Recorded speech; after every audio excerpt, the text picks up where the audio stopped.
Достор, азыр бир аял чалыптыр да мага. Алло, саламатсыңарбы? Мен жолдо авария болуп кеттим. Срочно мага акча которой аласыңарбы? Десем, мен чочуп кеттим. Ким, тууганымбы же кимсиңер силер десем, жок, мен тааныбайсың. Тааныбаган адамга кантип мен акча салам? Мен каяктан билейин силер авария болбогонуңарды десем, ой, тойго келип акча алып атасың го ырдап дейт. Ошону угуп алып жаман мен не то адамбы же албы деп жаман таң калдым да. Ушунчалык адамдардын пейили ушунчалык слишком баанды болуп кетиптир, ичи ушундай капкара болуп кетиптир, что даже уже чалып, уже нагло уже акча сурай башташыптыр. Анчалык эмес да. Аллахыма шүгүрлөр болсун, өзүм колуман келишинче жардам берип келатам, эл күбө. Бирок бунчалык нагло поступать этип звонок кылганыңар өтө туура эмес.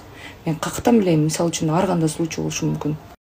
Азыр өтө апасын болуп калганда, аны мен айтпасам деле жакшы билесиздер. Анан мурун эми мындай кайрымдуулук боюнча дагы баягы сүрөт, видеолор жүктөп койчу десе, карабай эле сразу жүктөп коерчу. Биз азыр карап калдык. И то ошондой эле буурум оруп кетип жүктөй берем. Бирок антип деле жүктөй бербеш керек экен. Ошол именно ошол аккаунттар сенин аккаунтуңду взлом кылып, бузуп алышат экен да, өзүн өткөрүп алышат экен да. Ошондон дагы этият болуңуздар.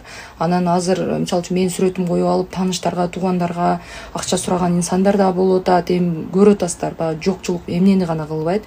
Ошондуктан туура түшүнөсүздөр. Эми дайректке, личкама жазган адамдардын смстерин сиздерге чыгарбай эле коеюн. Толтура эми ар кандай адамдар бар да, 5 кол тең эмес. Баягыда мен айтып бергенде эле бир аял жазыптыр смс мага: балам айфон алып бербейсиңби? Жакшы эле табасың го депчи. Мен өзүм кызымда айфон жок деген адам жок. Мындай бир нерсени сурарда, мындай реаль нерсени сураса дейм да.